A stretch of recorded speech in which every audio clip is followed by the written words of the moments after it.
Welcome to my channel. Karthika Puranam 6వ అధ్యాయము. దీపదాన విధి మహాత్మ్యం. లుబ్ధి వితంతువు స్వర్గమున కేగుట. ఓ రాజశ్రేష్ఠుడా, ఏ మానవుడు కార్తీక మాసము నెల రోజులు పరమేశ్వరుని శ్రీ మహావిష్ణువును పంచామృత స్నానం చేయించి కస్తూరి కలిపిన మంచి గంధపు నీటితో భక్తిగా పూజించినచో అట్టి వానికి అశ్వమేధాయోగము చేసినంత పుణ్యము దక్కును.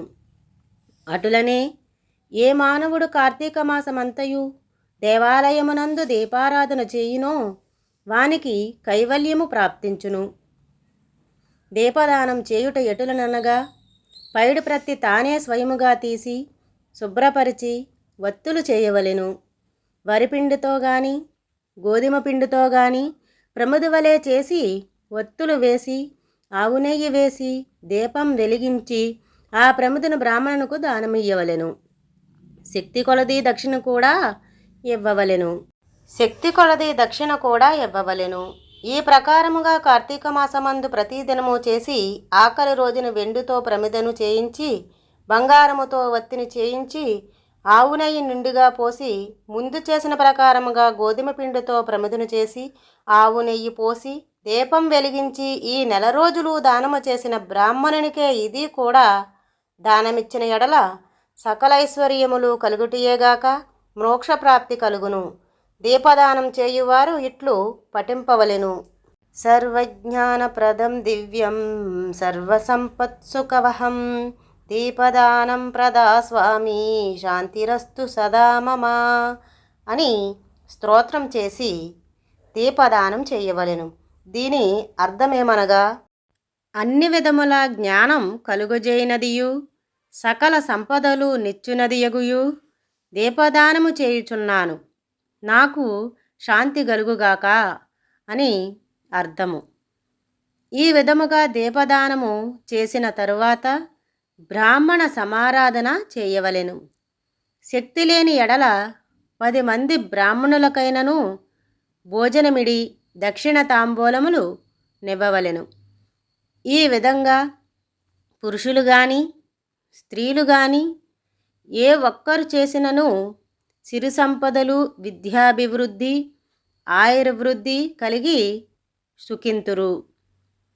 దీనిని గురించి ఒక ఇతిహాసం గలదు, దానిని వివరించదనాలకింపమని వశిష్ఠుడు జనకునితో ఇట్లు చెప్పసాగెను. లుబ్ధి వితంతువు స్వర్గమున కేగుట. పూర్వకాలమున ద్రావిడ దేశమునందొక గ్రామమున ఒక స్త్రీ గలదు. ఆమెకు పెండ్లు అయిన కొద్ది కాలమునకే భర్త చనిపోయెను. సంతానము గాని ఆఖరికి బంధువులు గాని లేరు.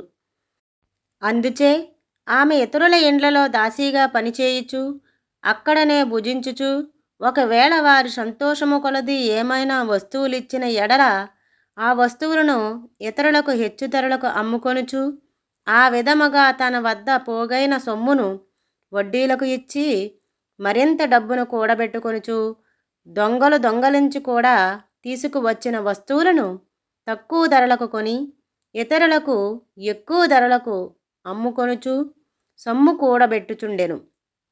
ఈ విధముగా కూడబెట్టిన ధనమును వడ్డీలకిస్తూ శ్రీమంతుల ఇండ్లలో దాసీ పనులు చేస్తూ తన మాటలతో వారిని మంచి చేసుకొని జీవించుచుండెను. ఎంత సంపాదించినానేమి ఆమె ఒక్క దినము కూడా ఉపవాసము గాని దేవుని మనసారా ధ్యానించుడు గాని చేసి ఎరుగదు. పైగా వ్రతములు చేసేవారిని తీర్థయాత్రలకు వెళ్ళేవారిని చూసి అవహేళన చేసి ఏ ఒక్క భిక్షగానికి పిడికెడి బియ్యము పెట్టక తాను తినక ధనమును కూడబెట్టుచుండేది. అటులా కొంతకాలము జరిగెను.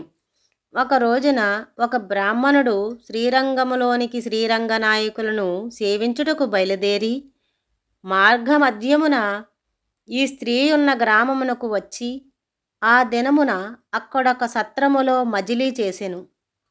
అతడా గ్రామములోని మంచి చెడ్డలను తెలుసుకొని ఆ పిసినారి స్త్రీ సంగతి కూడా తెలుసుకొని ఆమె దగ్గరకు వెళ్ళి, అమ్మా, నా హితవచనములు ఆలకింపము.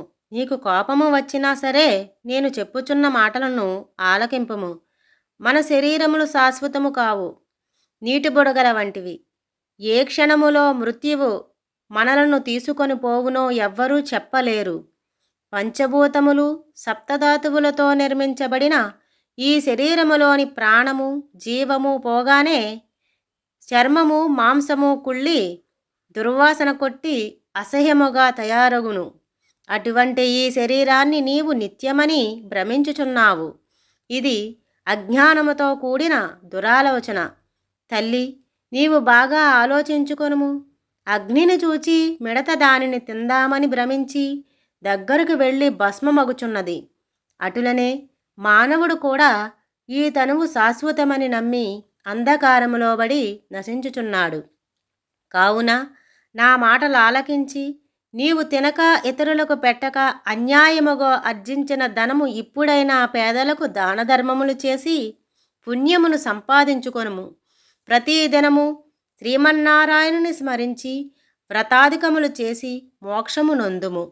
నీ పాప పరిహారార్థముగా వచ్చే కార్తీక మాసమంతయు ప్రాతకాలమున నదీ స్నానమాచరించి దానధర్మములు చేసి బ్రాహ్మణులకు భోజనము పెట్టినచో వచ్చే జన్మలో నీవు పుణ్యవతివై సకల సౌభాగ్యములు పొందగలవని ఉపదేశమిచ్చెను. ఆ వితంతువురాలు బ్రాహ్మణుడు చెప్పిన మాటలకు తన్మయురాలై మనసు మార్చుకొని నాటు నుండి దానధర్మములు చేయుచు కార్తీక మాస వ్రతం ఆచరించుటచే జన్మరాహిత్యమై మోక్షము నొందెను. కావున కార్తీక మాస వ్రతములో అంత మహత్యమై ఉన్నది. ఇట్లు స్కాంద పురాణాంతర్గత వశిష్ఠ ప్రోక్త కార్తీక మహాత్మయమందలి 6వ అధ్యాయము సమాప్తము. సర్వం శ్రీకృష్ణార్పణమస్తు. సర్వే జనా సుఖినో భవంతు. Thanks for watching.